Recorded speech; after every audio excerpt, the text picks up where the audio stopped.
Shalom, shalom. Real quick, man, the brother Tazabar coming back with another lesson. Before I start off, I want to give all praises, honor, and glory unto Yahweh Bashem, Yahweh Shai, Bashem Rakakadash. The bonus to the elder apostles of Great Millstone. Peace and salutations to the elect out there. They're spreading this word of sincerity and truth all over the four corners of the earth. God, this lesson is going to be entitled Forget About the Past. Alright? Forget about the past. You know, forget about the past. Why? Whatever you have done, however you have moved back in the days, is not important anymore to this truth and to the current state where you supposed to walk. Okay, if you still hold on to those old habits and yeah, back in the days I used to do this, back in the days I used to do that, that's whack, man. You understand? What you're supposed to do is look at those old days and those old habits of you and line them up with the truth to see if it's compatible, so to speak.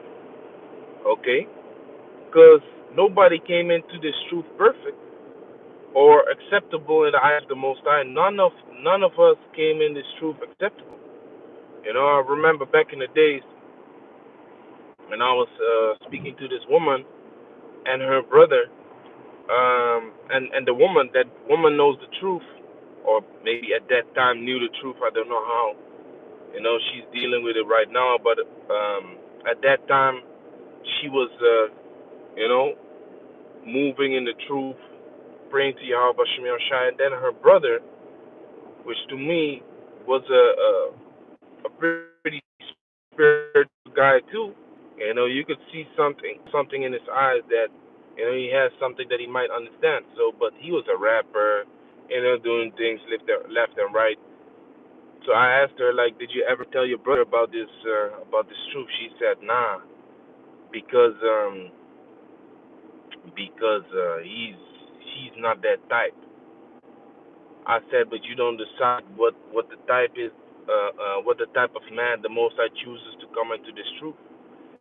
I said I wasn't. If you would see me, you know, being 19 years old, you would also say, nah, he ain't the type to walk in the ways of the Most High, to preach the Bible in the streets. I would not even call myself the type. You understand?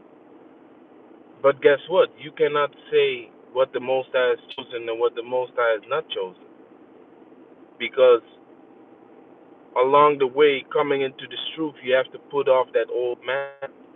Okay, you have to become a new man. And people ain't gonna recognize you. People are gonna be like, eh. Your family is gonna get irritated because you changed so much. You understand?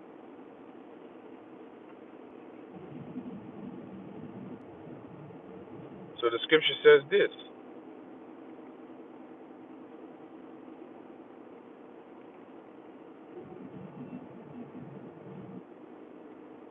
Um, Ephesians chapter 4, verse 22. That ye put off concerning the former conversation the old man, which is corrupted to deceitful love, and be renewed in the spirit of your mind. So, seeing that the Heavenly Father has given you a new spirit, a new way of thinking, okay, a new source of understanding, you cannot walk with those old habits no more. You can't hang around and linger around in the past. You understand? I remember back in the days, man, when I came into this truth, I was 19 years old. Then, I believe 21 years old, I went to live with one of the brothers, and I just asked, you know, out of interest, where the brother is heading out to. And the brother said, I ain't gonna tell you, man. Or basically, he said, why you ask? I said, man, just being brotherly, man. Nah, man, you ain't got to know. You ain't got to know. I said, what kind of shit is that? Then he said, yeah, back in the days, you know, you wouldn't just tell every nigga where you're going, what you're about to do. I said, but that's some carnal shit, man. That's some two-thirds shit. I said, we brothers in this truth right now, man. You understand? We brothers in this truth. You don't have to be all secretive and shit like that. Just be open, man. Okay? That's another thing that brothers got to realize, that this truth is a safe haven.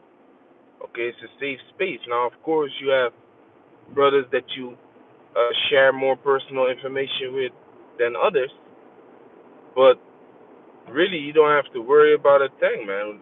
Ain't nobody going to TMZ to spit your business, and it's all good, you know. And you share with brothers what you would like to share. Don't feel nothing is forced, so to speak. But a two-third mentality like that, it gotta go, man. Forget about the past. Things change.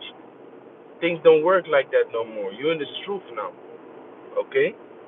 You in this truth now. Yahweh Shem Shai wants you to move differently. Yahweh Shem Shai wants you to be renewed in the spirit of your mind. What does that mean, man? Being renewed in the spirit of your mind. Think differently, man. Move differently. This is the Ephesians chapter 4, verse 23 in the NLT. It says, instead, let the spirit renew your thoughts and attitudes. You see that? Let the spirit renew your thoughts and attitudes. But guess what? Like we know, Galatians chapter 5 says, as a matter of fact, let me grab it, that it's a constant battle. Okay? But that's a battle that you really gotta face, man. Okay? Jake likes to get into arguments and fights and shit like that. Well, fight with the flesh, man. That's one fight that you are allowed to have within this truth. Okay? Not being a brawler and all that type of shit, you know? Drinking your beers and then starting a fight with someone. That's some carnal shit. That's another thing that you gotta put off.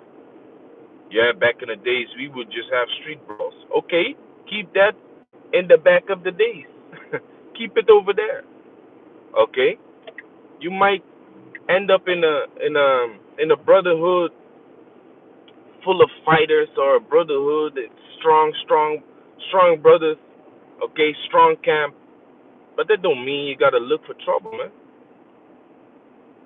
Okay? Coming into this truth, you bear certain responsibility, and you got to uphold that responsibility, man. You got to know that you are a representative of Yahweh Shem Shai. Good example, seeing I mentioned the word representative. If you drive with your job van, with the logo of the job and everything on it, are you going to drive like a madman in the streets? You're not. You're not going to drive like a madman in the streets, because the job logo is on it, and they can check your license plate and call your job, and then they can say, "Hey, um, this guy was speeding, blah blah blah," and they call your job, and your job might have a problem with you. They did that with me once, but falsely. They falsely accused me.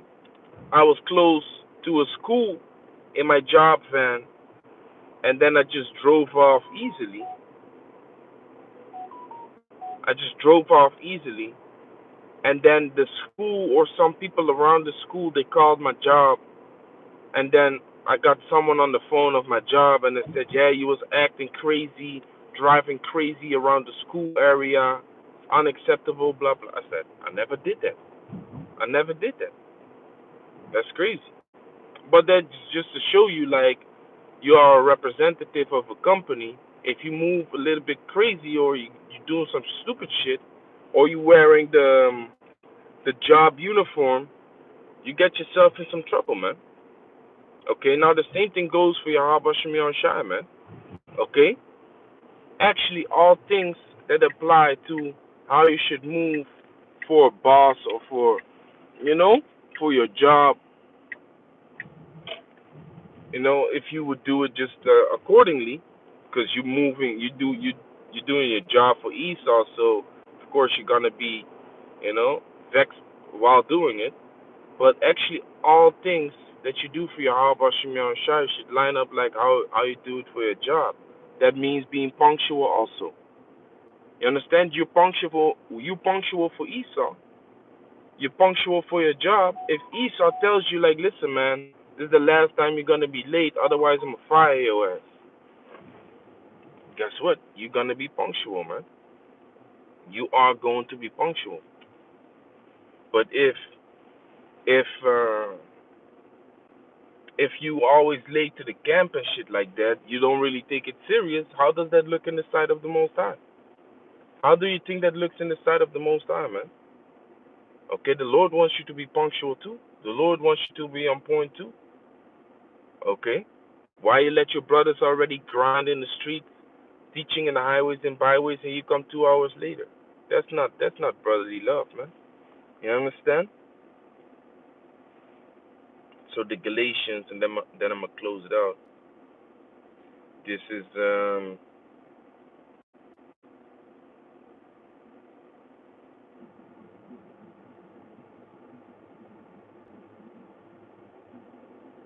as a matter of fact, let me just read this.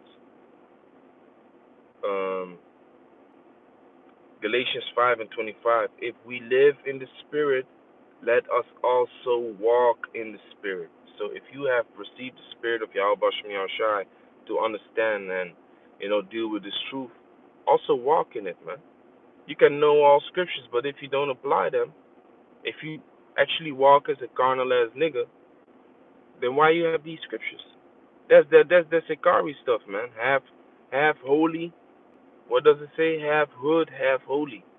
We ain't no hood niggas, man. We trying to be the best that we can in the sight of Yahweh Bashem Yahshai. Trying to become acceptable men. That's what we're looking for. Okay? That Yahweh Bashem Yahshai needs and pushes inside of the ministry as valuable assets. You got to become a valuable asset, man. Now that is almost impossible in the sight of the Most High because the Most High can raise up stones to go and preach for Him. The Most High can turn stones into humans and they will preach the word for Him. The Most High can snap His finger and all is finished. You see, the word is spread, the elect is sealed. The Most High can do all those things. So, but among the brotherhood, man, among the body, trying to become a valuable asset, man, trying to become um, a man that fulfills his tasks that brothers can count on. Stop all this bullshit like, yeah, I'm going to be there in 15 minutes and you come 1.5 hours later. That's not respectable neither, man. Not for your Yahweh Shemiel Shine, not for your brothers. Put off those old habits. Forget about the past, man. The past ain't important. What you got to do is look to the future and look how to become a man of the Lord in all righteousness and sincerity. All right? So, yeah, man, with that, I want to give all praises, honor, and glory unto Yahweh Shemiel Shai, Shalom to the elect.